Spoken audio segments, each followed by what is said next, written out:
এই বন্ধুরা আজকে বানাবো ডিম কষা। এই দেখো আমি ডিম সেদ্ধ করে রেখেছি, এখানে টমেটো কুচো করা আছে, এখানে ধনেপাতা কুচো করা আছে, এখানে অর্ধেক পেঁয়াজ কুচি করে রেখেছি, আর এখানে আদা রসুন পেঁয়াজ আর গোটা জিরের পেস্ট করে রেখেছি।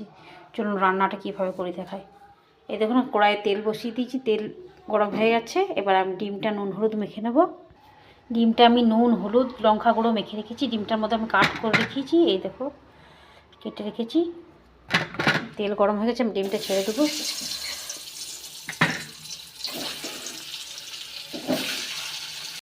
এই দেখো আমার ডিমটা ভাজা হয়েছে, ডিমটা এবার তুলে নেব। ডিমটা তুলে নিয়েছি আমি, এর মধ্যে আমি হালকা গোটা জিরে দিয়ে দিলাম,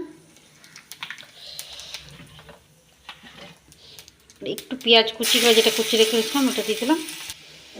আমার পেঁয়াজটা ভাজা হয়ে যাচ্ছে, আমি এবার টমেটো কুচিগুলো দিয়ে দেবো।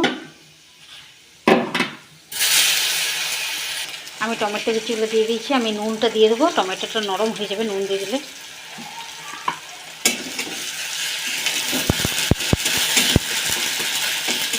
টমেটোটা আমার নরম হয়ে গেছে, এখানে আদা রসুন পেঁয়াজের পেস্ট আর জিরে সব পেস্ট করেছিলাম দিয়ে দিলাম।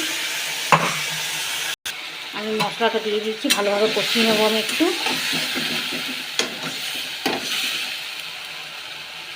আমি হলুদ দিয়ে দেবো 1 চামচ,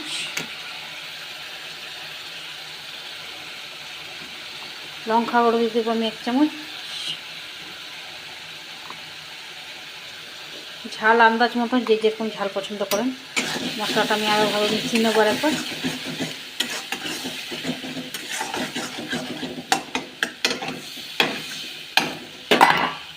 দেখুন আমার মশলাটা কষানো হয়ে গেছে খুব ভালোভাবে। আমি এবার একটু বাটিতে মশলার বাটি দেওয়া জলটা দিয়ে দেবো। এই দেখো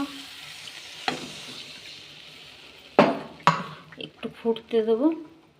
এই দেখো আমার মশলা কষানো হয়ে গেছে খুব ভালো মতন। আমি এবার ওপর থেকে ধনেপাতা ছড়িয়ে দেবো।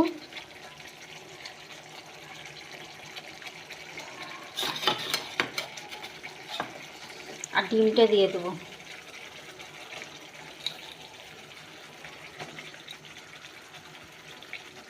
দেখো ডিমটা দিয়ে দিচ্ছি, ডিমটা ভালো মতো ফুটে মশলাটা ডিমের ভিতরে ঢুকে যাবে। তারপর আমি ওপর থেকে গরম মশলা দেবো। আমি একটু চিনি দিলাম, আমি গরম মশলা ছড়িয়ে দিলাম। চিনিটা ভালো মতন গলে গেল, গরম মশলা দিয়ে নামাবো এবার। দেখুন আমার ডিম কষা রেডি, এবার নামাবো আমি।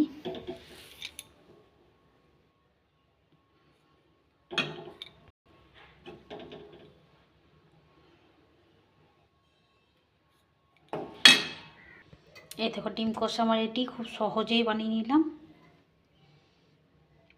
আপনারা একবার বানিয়ে দেখবেন, খুব টেস্টি।